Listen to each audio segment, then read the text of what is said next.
The god they could not kill. The Norse believed their gods would die, not metaphorically. Literally, in a battle they had already foreseen, and they believed the moment that battle would begin was the moment a single god, bound with his own son's intestines beneath a venomous serpent, finally tore his way free. The story is preserved in two 13th-century Icelandic books, the Prose Edda, written by the lawyer and historian Snorri Sturluson around 1220 AD, and the older Poetic Edda, a compilation of anonymous Old Norse verse copied from oral tradition perhaps 2 centuries earlier. Both record the same sequence. The god Loki, blood brother to Odin himself, was eventually punished for a murder. The murder was Baldr's, the most beloved of the Aesir gods.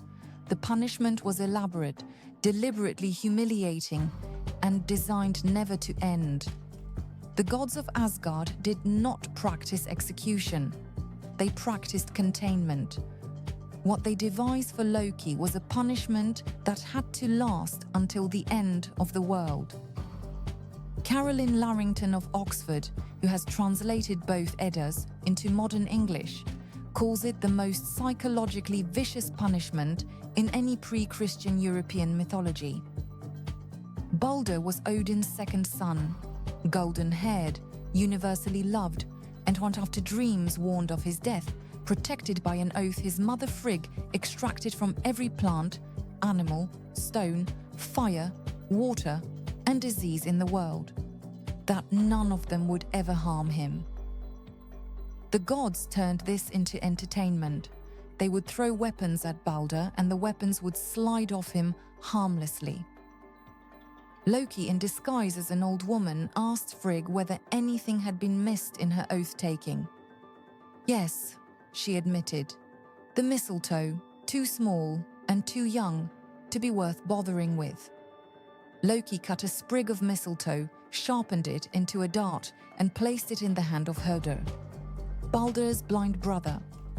He guided Höder's aim. The dart pierced Baldr through the heart. The Aesir wept. Loki, by all accounts, did not. There is a second poem, the Lokasenna, that records what happened next. Loki crashed a feast at the sea god Aegir's hall. He had not been invited. The gods were in mourning.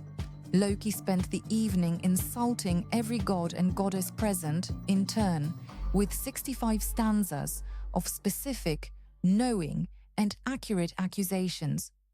Affairs, cowardices, sons fathered in secret, oaths broken.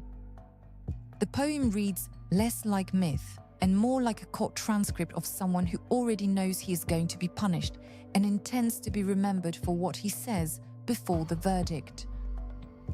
Eventually, Thor returned from his travels and threatened him with Mjolnir, the hammer.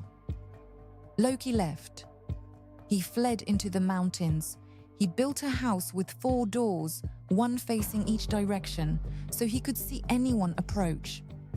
By day, he transformed himself into a salmon and hid in a waterfall pool. The gods caught him by weaving the first fishing net, modeled on the pattern Loki himself had begun to weave in his own house before he fled. What was done to him next is recorded with cold specificity. The gods captured his 2 sons by his wife Sigyn, Vali and Narfi. They transformed Vali into a wolf, and the wolf tore his brother Narfi apart. Then they took Narfi's intestines and used them as bonds, fastening Loki down across 3 sharp-standing stones. 1 beneath his shoulders, 1 beneath his loins, 1 beneath his knees. Snorri's prose. Edda specifies that at the moment the entrails were tied around him, they hardened into iron. Above his face, the goddess Skadi, Loki had personally arranged the killing of her father in an earlier story, fixed a venomous serpent. The serpent drips poison continuously onto Loki's face. The Eddas do not say what kind of serpent it is. They do say that Loki's wife Sigyn, who had not been the god's target and who was not punished, sat down beside him with a wooden bowl and began catching the venom drop by drop. But the bowl fills. When Sigyn rises to empty it, the venom falls on Loki's face. He writhes in agony, and the Prose Edda is explicit on this point. The entire earth shakes. When this happens, men say there are earthquakes. It is not metaphor. Snorri, writing in 1220 AD as a Christian scholar reconstructing the beliefs of his ancestors, was offering a literalist etiology of an actual physical phenomenon. Iceland is volcanic. Tremors were a daily fact of life. John Lindow of Berkeley, in his 2001 study of Norse mythology, points out that this is one of the only passages in the entire Edda corpus where mythology is presented as a direct mechanical explanation for a natural event. Most Norse myth is narrative. This is etiology. Loki is bound. His pain is the cause of the world's tremors. He will remain bound, the Eddas insist, until the day he breaks free. That day has a name. Ragnarök, the doom of the gods, begins in every recorded version with Loki's release. He commands a ship called Naglfar, said to be built from the untrimmed fingernails of the dead. He sails it.